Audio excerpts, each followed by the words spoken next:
My name is Eleanor Briggs, and the day I discovered my sister-in-law caused my miscarriage, I didn't cry. I didn't scream. I didn't even reach for the edge of the kitchen counter to steady myself. I just stood there in my own home, in the soft yellow light of a late Indiana afternoon, looking at her like she was a stranger who had wandered in off the street. And in that stillness, in that terrible quiet, something inside me shifted, something I didn't know I was capable of. From that moment on, I wasn't gentle anymore. I suppose I should start by telling you how the day began, because the truth is, nothing about that morning hinted at the ruin it would carry.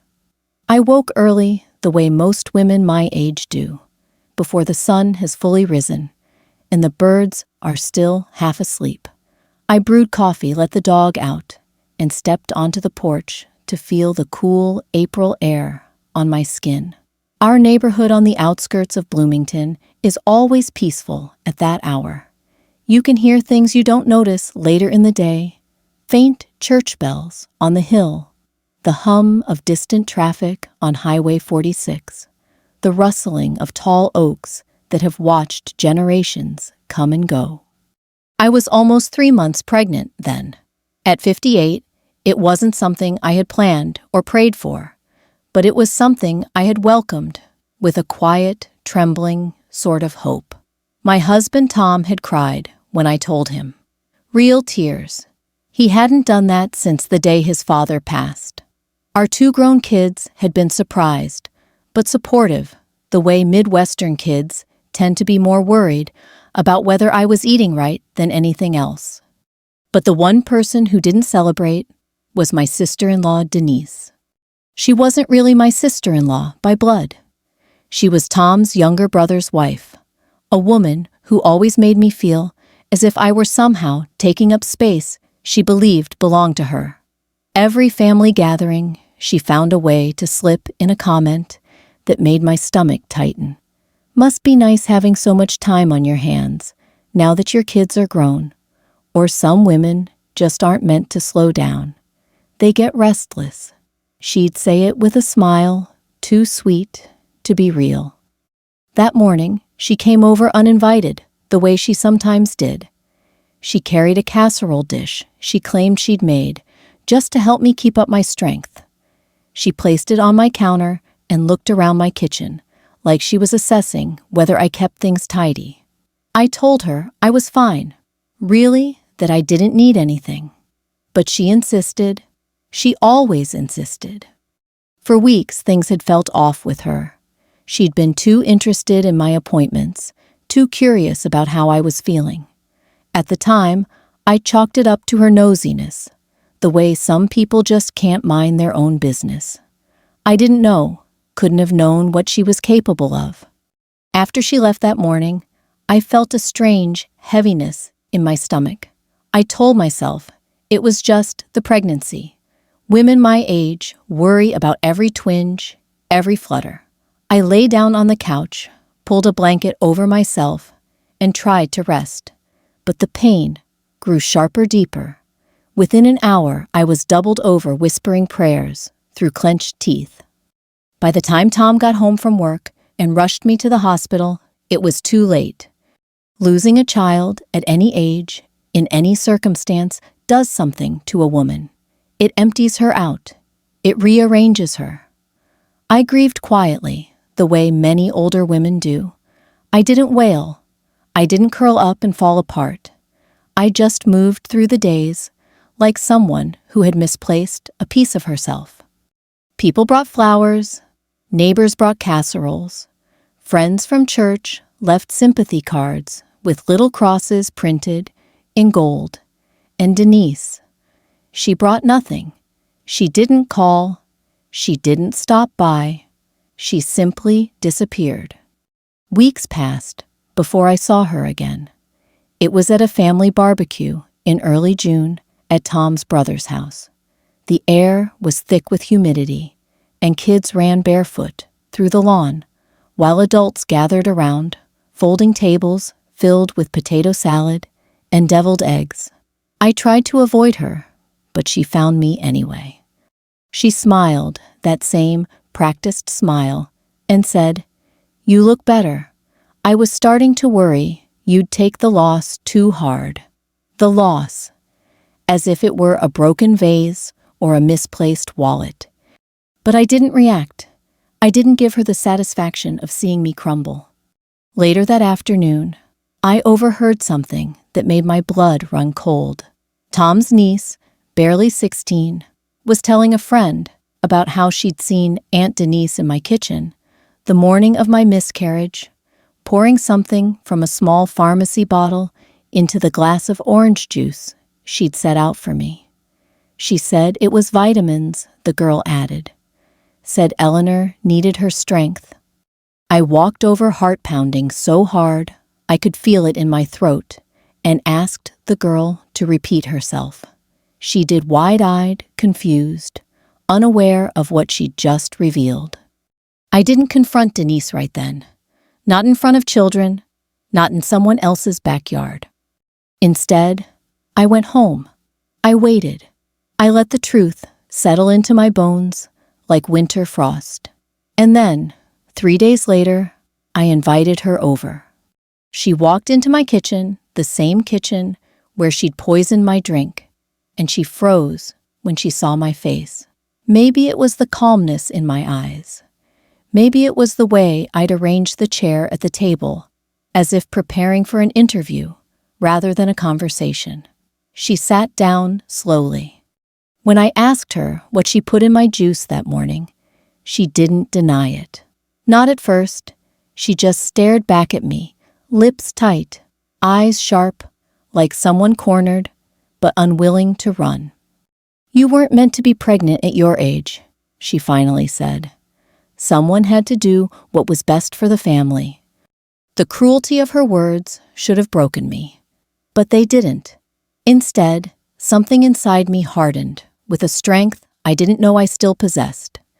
I didn't cry. I didn't scream. I simply looked at her like she was a stranger. Because that's exactly what she was. Didn't sleep much after that conversation with Denise. Even though my voice had been steady and my hands didn't shake, the weight of her confession pressed down on me long after she left my home. I sat at the kitchen table until the sky outside turned from deep blue to the pale gray of early morning, listening to the refrigerator hum and the occasional creak of old wood settling in the house. I kept replaying her words. Someone had to do what was best for the family until they no longer sounded like English. But the truth is, her cruelty didn't appear out of nowhere. It had roots, long ones. And the more I thought about it, the more I realized I'd spent years ignoring the signs that something in her had twisted long before the day she took my child from me. I met Denise almost 30 years ago, back when Tom's brother Mark brought her home for Thanksgiving. She was 23 then, all bright lipstick and jangling bracelets, the kind of woman who filled a room with noise, even when she wasn't talking. I liked her at first. She was cheerful, friendly, impossible to ignore. But even then, there was something sharp beneath the sweetness, something that made me wary, without knowing why. I remember that first Thanksgiving clearly. My kids were still little, running around the yard, collecting pine cones, while the men watched football. I was in the kitchen, mashing potatoes and checking on the turkey, when Denise came in, wearing perfume, so strong it clung to the air like fog. She poked her head into every pot, made a comment about how cozy my kitchen was, said it like she meant small, and then leaned against the counter, looking me up and down the way a person sizes up a competitor instead of a future family member. For years, her behavior took the form of small jabs, tiny criticisms wrapped in humor. If I brought a pie, she brought two. If I complimented her dress, she found a way to mention how inexpensive it was, subtly implying I couldn't afford anything better. She made comments about my hair, my cooking, my clothes, even how I raised my children. But I brushed it off. Most women my age do. We tell ourselves people don't mean any harm, that it's not worth the trouble to make a scene, that things will smooth over eventually. And sometimes they do, but not with her. Once during a 4th of July barbecue at Mark's house, my daughter spilled a cup of lemonade on the table. She was 9, just a little thing, with freckles, and 2 front teeth slightly too big for her face. I reached for a towel, but before I could say a word, Denise clucked her tongue and said, "Some kids just don't learn manners at home, do they?" She said it loud enough for everyone to hear. I saw red for a moment, anger, hot and sudden, but Tom touched my arm and I let it go. I told myself she was immature, insecure, foolish. I never imagined jealousy could grow into something darker. When the kids grew older and moved out, the tension only deepened. With less distraction, I started noticing how Denise inserted herself into every family decision. Holidays revolved around her schedule. Conversations bent around her opinions. If I suggested something, changing the Christmas menu, meeting earlier for Easter brunch, she would accidentally forget, or twist my words, or laugh it off and say, "Oh, Eleanor, you're so old-fashioned." The family let her run the show because it was easier than dealing with her sulking and dramatic sighs. But with every compromise, she took a little more space that wasn't hers to take. When I learned I was pregnant, everything between us shifted again. I hadn't planned to tell anyone right away, but Tom was too excited not to share. Within a week, the entire family knew, including Denise. She congratulated me with a smile so wide it looked painful, then hugged me tightly, whispering, "Aren't you a little old for late-night feedings?" I laughed it off, but my stomach tightened. I could feel something unpleasant simmering under her words, some unspoken resentment I couldn't quite name. Whenever she came over, after that she had questions. Too many questions. When was my next appointment? How was my blood pressure? Was I sure pregnancy was safe at my age? Had I thought about what people might say? Once she even asked if my daughter would be embarrassed to have a sibling nearly 30 years younger than her. "Kids can be cruel," she said with a shrug. "You never know what they'll think." Looking back, every comment feels like a puzzle piece I ignored. All those little barbs, all those passive-aggressive remarks, all those moments when she made my happiness feel like something I had to justify. But at the time, I convinced myself she was simply inconsiderate, that she didn't understand how serious pregnancy can be for an older woman. I told myself she cared in her own misguided way. But that wasn't care. That was envy. The truth is, Denise always hated how close Tom and I were. She hated that our children adored me, that the family often asked for my opinion, that holidays felt complete only when we were there. She hated that I was content with my quiet, ordinary life, because deep down, she wasn't satisfied with hers. And when people aren't satisfied, they look for someone to blame, someone to drag down, someone to wound. Still, even with all her bitterness, I never would have believed she could harm a child, until that moment in my kitchen when she admitted it. I stared at her face as she spoke, and all I could see were the echoes of every uncomfortable smile I forced, every insult I swallowed, every time I chose peace over confrontation. All those years, I stayed gentle while she sharpened her edges. But gentleness has limits. Losing that child changed everything inside me, not just the grief, but the clarity it brought.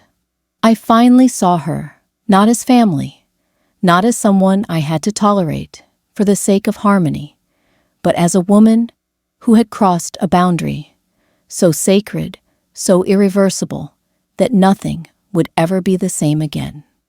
And yet, even as the truth settled in, I knew one thing with absolute certainty: the quietness she mistook for weakness would become the strength I used to face what came next.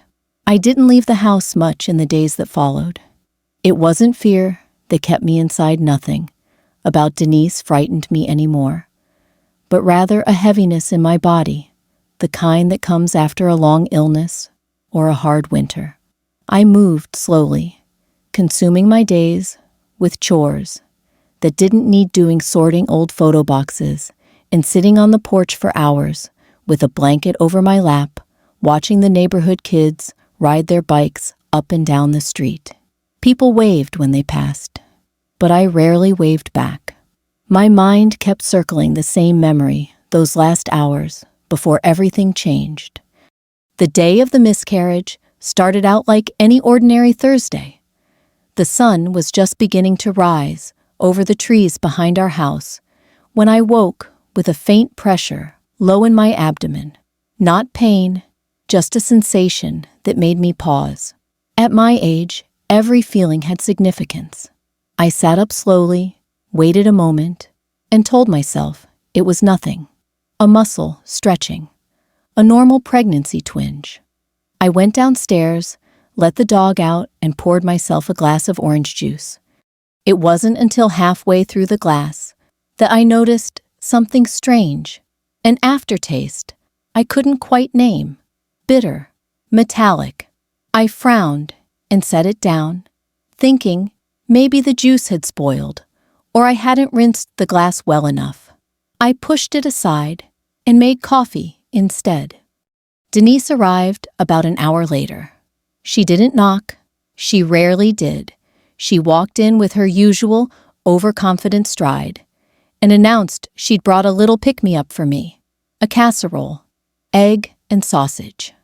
I thanked her politely, though the last thing I wanted was food. My stomach was unsettled. She talked nonstop about her new haircut, her neighbor's divorce, how difficult it must be for me to be pregnant at my stage of life. I tried to ignore her, but the pressure in my abdomen grew sharper, more insistent. By the time she left, I could barely stand upright. I told myself over and over that it was normal discomfort. I'd read every pamphlet the clinic had given me. I knew symptoms varied from woman to woman, especially for pregnancies later in life. Still, something about the pain felt wrong. Too sudden, too intense. I lay on the couch, folded in on myself, like a snapped branch, trying to breathe through the waves of agony. Every few minutes, I'd place my hand on my stomach, whispering, "Hold on. Please, hold on." When the bleeding began, panic swept through me with a force that stole my breath. I staggered to the phone, dialed Tom at work, and struggled to form the words. He drove home faster than he should have. When we pulled into the emergency room lot, he ran ahead to get a wheelchair. The walk through those automatic doors felt like moving underwater. My limbs heavy, the air thick, every sound muffled. The doctor's expression told me the truth before he spoke a single word. Afterward, the nurses were kind, too kind. They spoke softly, tucked warm blankets around me, brought me ice water, but nothing they did could touch the hollow place inside me. I felt like my body had collapsed into itself, like something essential had been removed, and the rest of me hadn't realized it yet. Tom held my hand all the way home. He didn't speak. He didn't need to. His silence was grief, and mine was too deep for language. When we reached the house, I sat on the couch and stared at the wall, feeling disconnected from everything around me. The house felt unfamiliar, like I was seeing it through a stranger's eyes. Even the ticking clock on the mantel sounded different, too loud, too slow. For days I moved through the house as if I were floating. I placed the casserole Denise had brought straight into the trash. I couldn't bear to look at it. I didn't know why. Not then, but something inside me recoiled at the sight of it. I stayed in my robe most of the time, drifting between the bedroom and the living room, touching the backs of chairs, brushing my fingers over the picture frames on the hallway wall, trying to feel connected to anything at all. It wasn't until the funeral service at our church, just a simple prayer gathering, no formal ceremony, that the fog began to lift. I sat in the back pew while a few women from the congregation placed small white flowers near the altar. Pastor Hensley spoke about healing and grief, but my mind kept drifting to the memory of Denise standing in my kitchen just hours before the pain began. Her smile, too wide. Her eyes, too alert. The way she had watched me drink that juice. I dismissed it at first. I told myself grief was warping my thoughts, turning suspicion into something uglier. But there was a feeling in my chest I couldn't shake, like a cold hand had wrapped around my ribs and squeezed. The weeks that followed were a blur of casseroles, sympathy cards, and people telling me how strong I was, how resilient, how God never gives us more than we can handle. But I didn't feel strong. I felt emptied out like a house after a fire, walls still standing, but smoke lingering in every room. It was a neighbor who gave me the first piece of truth without even realizing it. An older woman named Carol, who lived 2 houses down. She stopped by one afternoon with a plate of cookies and said, "I saw your sister-in-law leaving your house the morning you went to the hospital." She looked awfully pleased with herself. Thought that was strange. I shrugged it off, but every word she said lodged itself inside me like a splinter. A week later at that barbecue, Tom's niece unknowingly confirmed everything. Hearing the girl talk about seeing Denise pour something into my drink, calling it vitamins, saying I needed my strength, something inside me cracked open. All the confusion, the grief, the fear, the numbness, it rearranged into clarity, so sharp it felt like a blade. But I didn't confront her that day. I didn't want an audience, and I didn't want witnesses. I wanted the truth delivered where it belonged, in the quiet kitchen, where she stole from me. When I finally faced her, she didn't tremble, she didn't cry. She spoke her confession with the calmness of someone who believed she'd done nothing wrong. Someone had to do what was best for the family, she had said, as if I were a burden, as if my child were an inconvenience. Standing there in the memory of that moment, now I can still hear the refrigerator humming behind me in the way the wind rattled the porch screen. I can still see the flicker of something cold in her eyes, something that told me she felt justified. And that realization, more than the loss itself, became the spark that lit the path toward everything that came after. I didn't tell Tom what Denise had admitted. Not yet. There are truths a woman must hold alone for a moment, not to protect anyone else, but to steady herself before the storm she knows is coming. In the days after the confrontation in my kitchen, I moved through the world with a clarity that felt both terrifying and strangely powerful. It was as if someone had wiped a fogged window clean, and I could finally see the landscape of my life without distortion.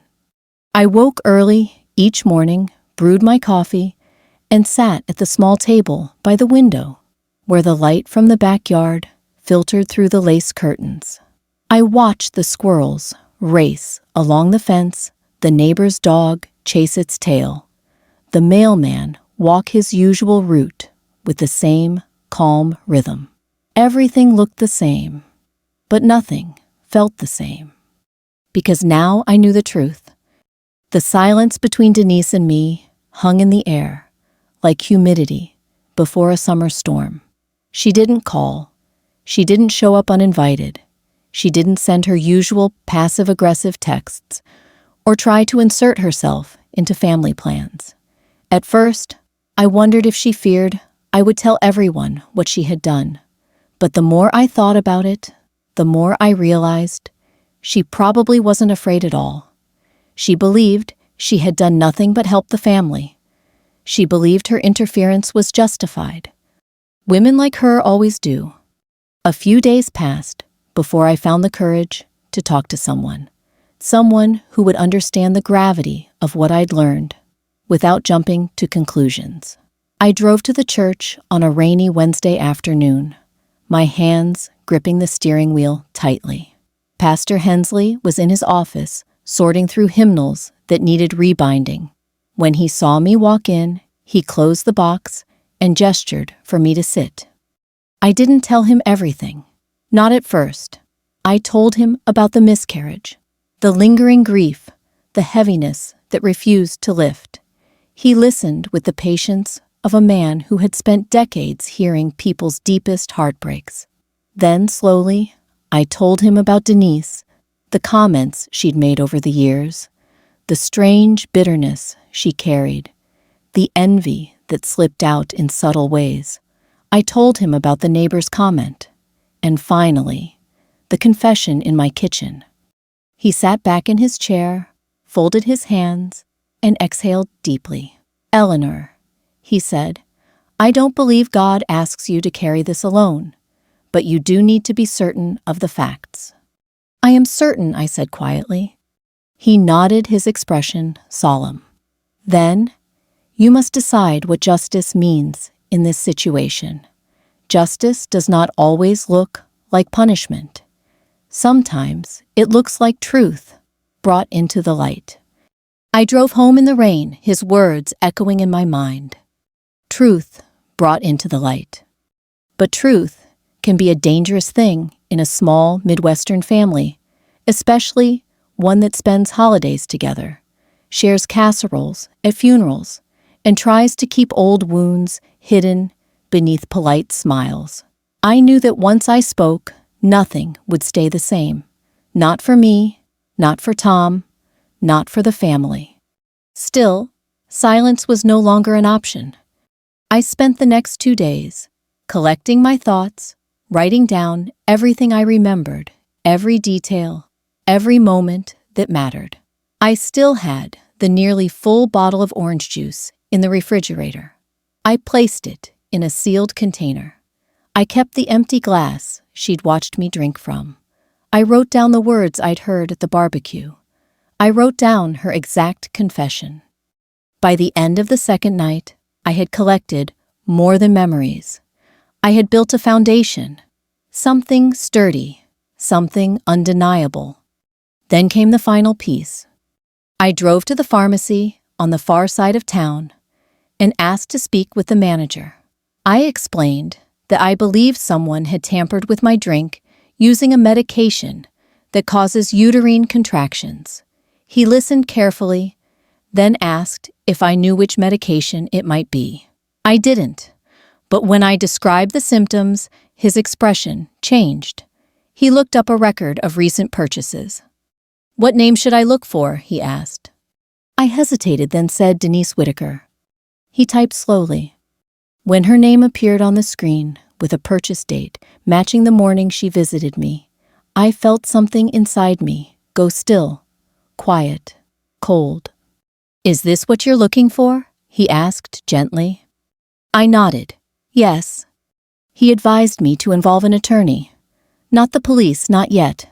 An attorney first. I thanked him and walked back to my car with the wind pressing cold against my back. The sky above Bloomington had turned a deep, unsettled gray, the kind that warns of a storm long before the first drop falls. That evening, I told Tom. We sat at the kitchen table beneath the same soft overhead light where Denise had stood just days earlier. I told him everything: the niece's accidental confession, the pharmacy purchase, the confrontation in my kitchen. He didn't interrupt, not once. His jaw tightened. His eyes reddened. He gripped the edge of the table so hard, his knuckles turned white. When I finished, he closed his eyes and took a trembling breath. "She did this to you," he whispered. "She took our child." "Yes," I said softly. He leaned back in his chair, staring at the ceiling, as if trying to understand how his own brother's wife could commit such a cruelty. "We can't let this go," he finally said. "We can't pretend it didn't happen." "I know. We need to talk to her," he said. "And to Mark. Together. All of us." I had expected that. But what I didn't expect was the gentleness in his voice when he reached across the table and took my hand. "You won't face this alone," he said. Something inside me softened. A part of me had been bracing for doubt, wondering if he might question, even for a moment, whether Denise could do such a thing. But he didn't. He believed me, instantly, fully. The confrontation was set for Sunday afternoon at Mark's house. That morning, I woke early, dressed carefully, and stood before the mirror for a long while, studying the woman staring back at me. She looked older than she had a month ago, sharper, but she also looked stronger, like someone who had walked through a fire and refused to let the flames take her. When we arrived, Mark opened the door with a cheerful smile that faded the moment he saw our expressions. Denise was in the kitchen, pretending to be busy arranging a plate of cookies. She looked up startled when Tom walked in behind me. The room filled with a stillness so heavy it felt like the air itself was listening. Tom said, "We need to talk." And for the first time since the truth revealed itself, I felt no fear, no hesitation, just purpose. The storm was finally beginning, and everyone in that house was about to learn the truth. Tom's voice echoed through Mark and Denise's kitchen firm, enough to silence every sound in the house. The refrigerator hummed. The wall clock ticked. A car passed outside, but inside those four walls, not a soul breathed. Denise stood near the sink, her fingers curled tightly around the edge of the counter, as if bracing herself, though she hadn't yet realized what was coming. Mark looked confused, concerned, glancing between the three of us, as if trying to read a language he'd never learned.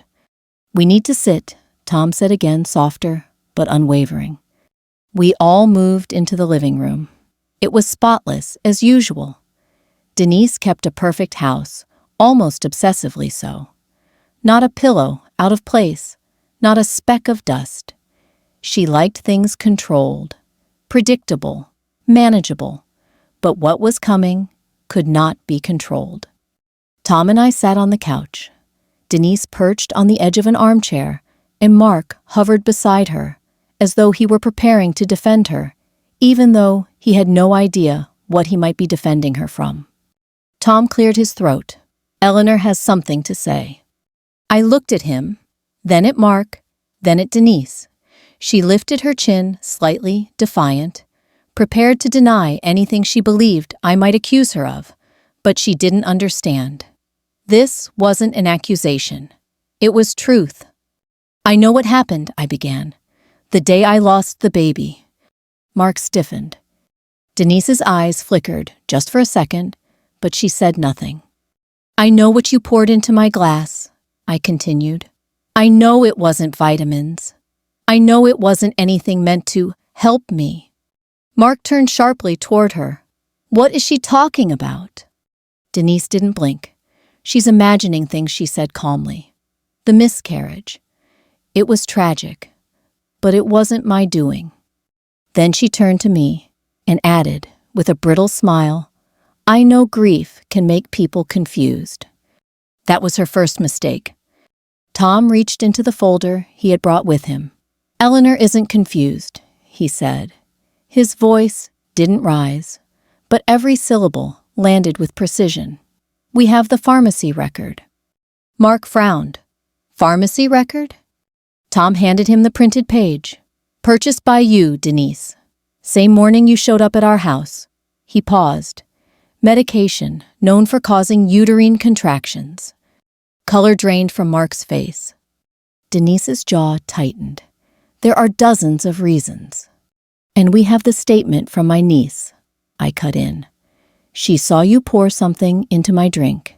She told the truth, without even knowing it mattered. Denise's lips twitched. Kids misunderstand things. And I said quietly, we have your confession. The silence that followed felt like a living thing, heavy, pulsing, stretching across the room. Mark turned to her slowly. What confession? She swallowed, looked away, then back at him. I didn't confess anything she said, but her voice had gone thin-strained, far from the composure she tried so hard to maintain. Tom leaned forward, elbows on his knees. Denise, he said, I need you to understand something. This isn't going away. We're not forgetting it. We're not smoothing it over. We're not protecting you. She stood suddenly, her movements sharp. I was trying to help, she snapped. You both act like you're saints, but Eleanor being pregnant at her age, that was reckless. Irresponsible. Everyone thought it, but no one wanted to say it. Someone had to think about the family. Her words hit the air like a cold slap. Mark stood too staring at her with disbelief that seemed to drain the strength from his body. You didn't, he whispered. She didn't respond. He repeated louder this time, voice cracking, you didn't. Denise crossed her arms. It wasn't supposed to go that far. I closed my eyes for a moment, letting her words settle inside me, words confirming every suspicion, every sleepless night, every terrible truth I had pieced together. Do you hear yourself? Tom said quietly, his voice shaking now, not with fear, but with controlled rage. You drugged my wife. You killed our child. And you're standing here pretending you had a right. Denise had no answer. Mark sat back down slowly, as though the weight of the truth had knocked the air out of him. You deliberately hurt her, he whispered. Why, Denise? Why would you do something like that? She hugged herself tightly.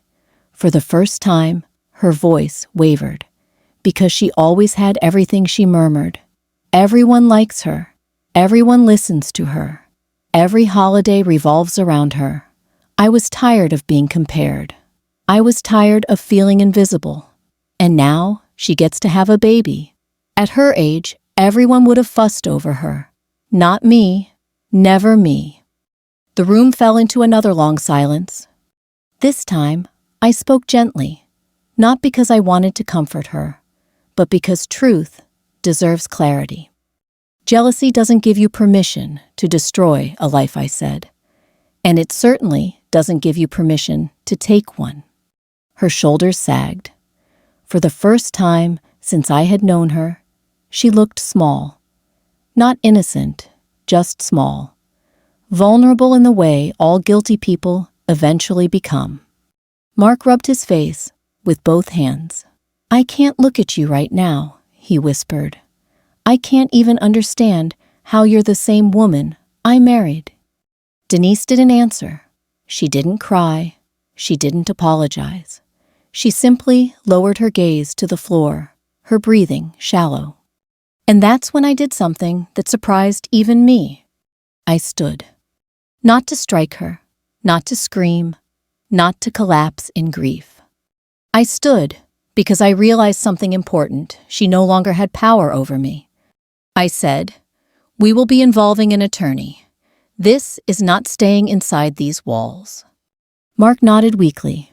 I understand. Denise looked up then, but not with fear, with something else. Something like resignation. She knew her world was about to collapse brick by brick, truth by truth. Tom reached for my hand, and we left the house. When we stepped outside, the air felt different, lighter, cooler. A storm hadn't broken in rain, but in truth. And for the first time in months, I felt like I could breathe deeply without pain. Justice wasn't achieved yet, but it had begun. I didn't speak during the drive home. Neither did Tom. The windshield wipers brushed away a misting rain, and the quiet rhythm of it seemed to match the pace of our thoughts, slow, heavy, deliberate. Confrontations like the one we just had don't end neatly. They linger in your bones, in your breath. They fill the spaces between two people who love each other, creating a silence that isn't empty, but full of questions neither of you is ready to ask. When we pulled into the driveway, the porch light flicked on automatically. I stared at it a moment before stepping out of the car. That warm yellow glow had always comforted me through Midwest winters, guiding me home on nights when the streets turned slick with ice and the trees snapped in the cold. Tonight it comforted me again, though not in the way it used to. It didn't say, "Welcome home." It said, "You made it through." Inside, I hung my coat on the hook by the door and went straight to the living room. I didn't turn on the overhead light, just the small lamp beside the couch. The soft amber glow felt gentler on my eyes. Tom joined me a moment later, sinking onto the opposite end of the couch. He ran a hand over his face. "I never imagined. Not in a million years." His voice cracked slightly. "She was family." I nodded. "I know. But she's responsible," he said. "Not just morally, legally. This isn't something you come back from." "No," I said softly. "It isn't." He leaned forward, elbows on his knees, staring at the rug. Mark looked like a man watching his life break apart. "He was," I replied. "And Denise," he exhaled, shaking his head. "I don't think she even understands the depth of what she's done." I folded my hands in my lap, feeling the familiar ache inside me, the one that had settled there since the miscarriage. People like her rarely understand Tom. They think hurt is something other people experience while they walk away clean. We sat in silence for a long moment. Finally, Tom reached over and took my hand. "We'll get through this. Together." And for the first time since everything began, I let myself believe him. The next morning, I woke early and drove to a small counseling center on the east side of Bloomington. I hadn't been to therapy in years, not since my mother passed, but something inside me knew I needed help now. Grief is a strange shape to carry, especially when it's tangled with betrayal, anger, and shock. The counselor, an older woman with silver hair and gentle blue eyes, listened without interrupting. When I finished telling her the whole story, she placed her hands together and said, "Eleanor, what happened to you wasn't just a loss. It was a violation, and violations linger unless they're unpacked and understood." I nodded, feeling tears sting behind my eyes, not because she said something new, but because she said something true. She told me healing wouldn't be linear, that some days would feel heavier than others. She encouraged me to reach out to people I trusted, to rebuild the parts of my life that had been shaken. Grief, she said, changes shape when shared. I left with a small sense of relief, the first I'd felt in months. Over the next few weeks, life moved forward in small, hesitant steps. I spent more time outside, sitting on the porch in the early mornings, with a blanket over my legs and a mug of tea warming my hands. The neighborhood kids rode their scooters past my house, waving as they went. The lilac bush near the fence bloomed early that year, filling the yard with a faint, sweet scent that drifted into every open window. Tom and I talked, really talked. Not just about Denise, but about us, about our children, about the baby we lost. There were nights when I cried quietly, and he held me without saying a word. Nights when he cried too, though he tried to hide it. Grief touched both of us differently, but it touched us all the same. And slowly, the sharpness of the pain dulled into something more bearable. As for Denise, the family began to distance themselves. Her lies had threaded through all of us for years, weaving tension into holidays and backyard barbecues. Once the truth came out, that thread snapped. Even those who wanted to defend her found themselves unable to look past the evidence. One afternoon, Mark stopped by our house. He stood on the porch, wringing his hands, his eyes rimmed with red. "I'm so ashamed," he said, when I opened the door. "I don't know how to make this right." "You can't make it right," I said gently, "but you can move forward, honestly." He nodded, swallowing hard. "I'm filing for separation." I didn't celebrate the news, but I didn't discourage it either. It wasn't my place. Their marriage wasn't mine to repair or to end, but hearing it gave me a strange sense of closure. Not revenge, not victory, just release. Healing isn't tidy. It comes in waves, some soft, some crashing. There were mornings I felt whole again, and evenings when the ache returned with a force that knocked the breath out of me. But with every passing week, I found ways to reclaim small pieces of myself. I planted new flowers in the garden. I volunteered at the church food pantry. I met my daughter for coffee at the little shop on Kirkwood Avenue.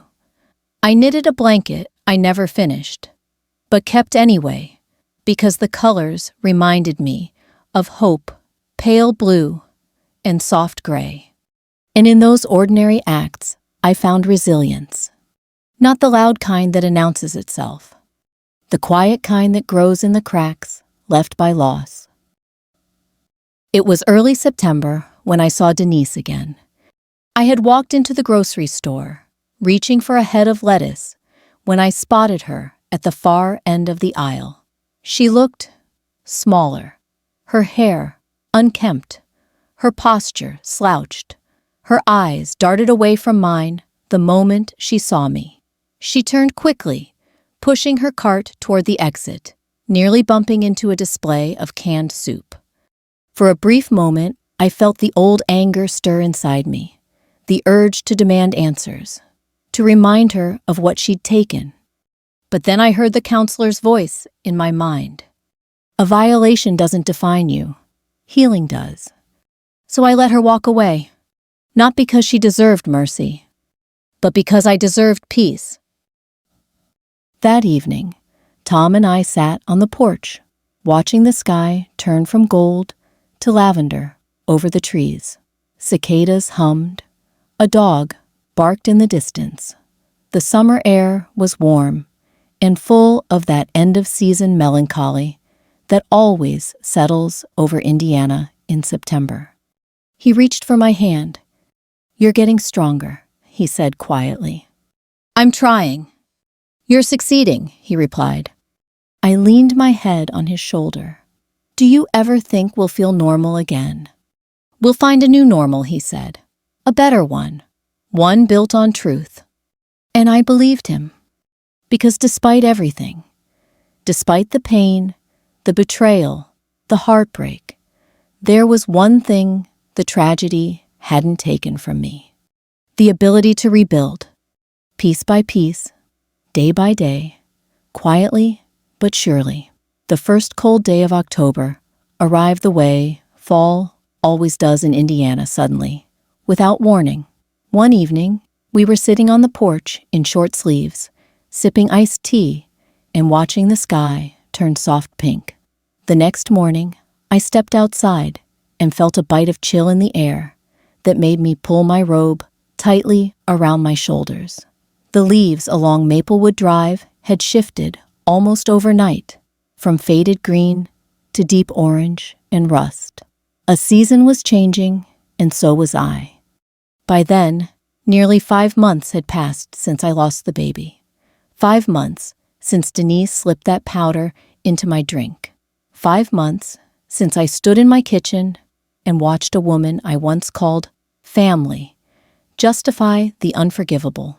Healing had not been a straight road, more like a winding path through unfamiliar woods, but I had learned to walk it with steadier steps. I didn't search for updates about Denise.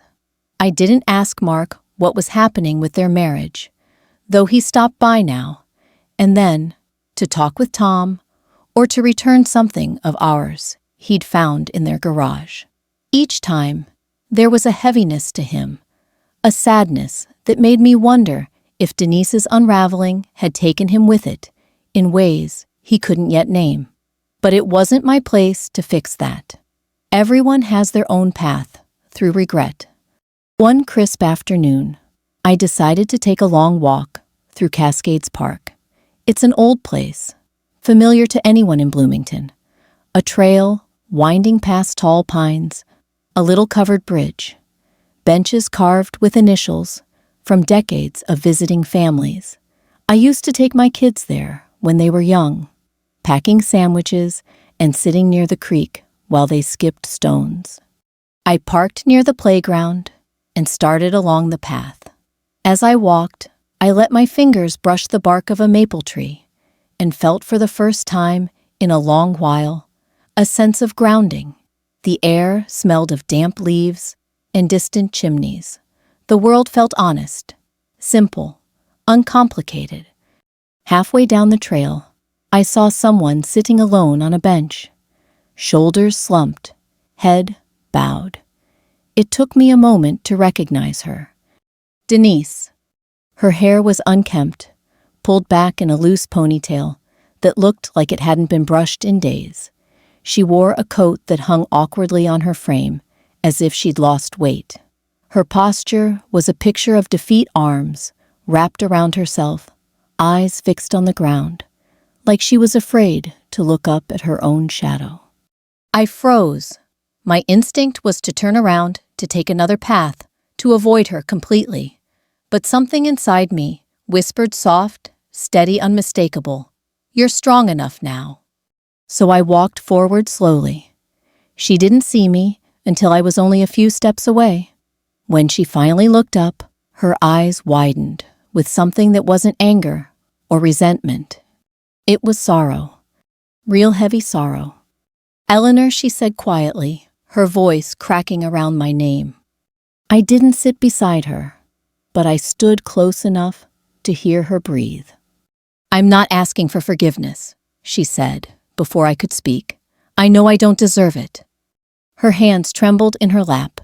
She tried to steady them, but they kept shaking. "I've lost everything," she whispered. "Mark, the kids, my friends. I barely leave the house. I don't sleep. I keep seeing your face that morning, the way you looked at me, like you didn't recognize me." She swallowed hard. "I wouldn't have recognized me either." I didn't respond. "Not yet." She drew a shaky breath.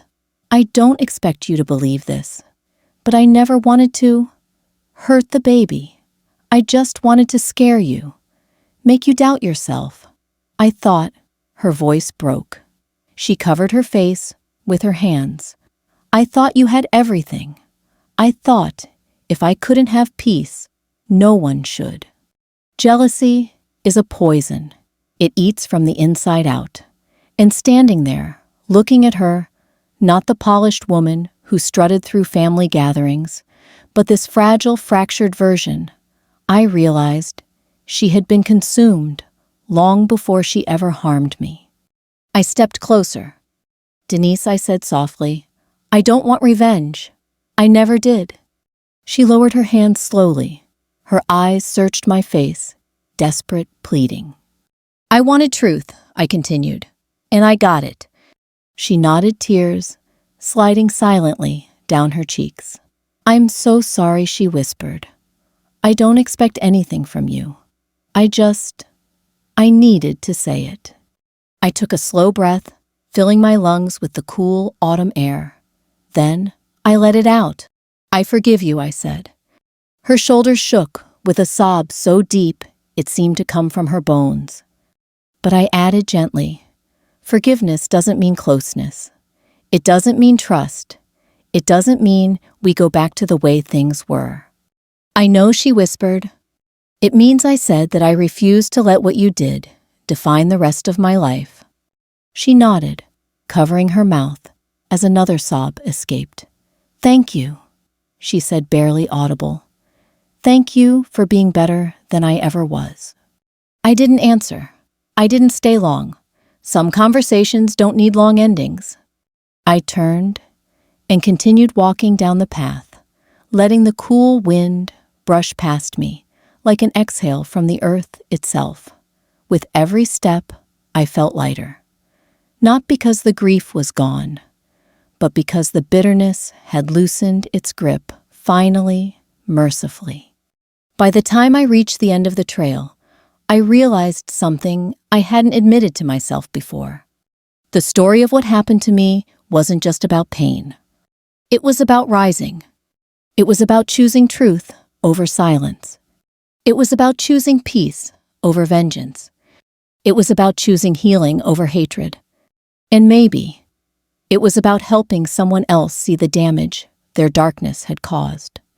As I headed back toward my car, the leaves rustled overhead in a slow autumn breeze, almost like applause, and I allowed myself to smile, not a big smile, just a small one, quiet, honest. The kind that comes after surviving a storm you thought would break you. Thank you for listening to my story. If it touched you, if it reminded you of your own strength, or if it helped you find a little light in a dark moment, I hope you'll share it, pass it along, or join me again for the next story. Sometimes our voices, our quiet truths, are what keep us connected in a world that can feel far too loud.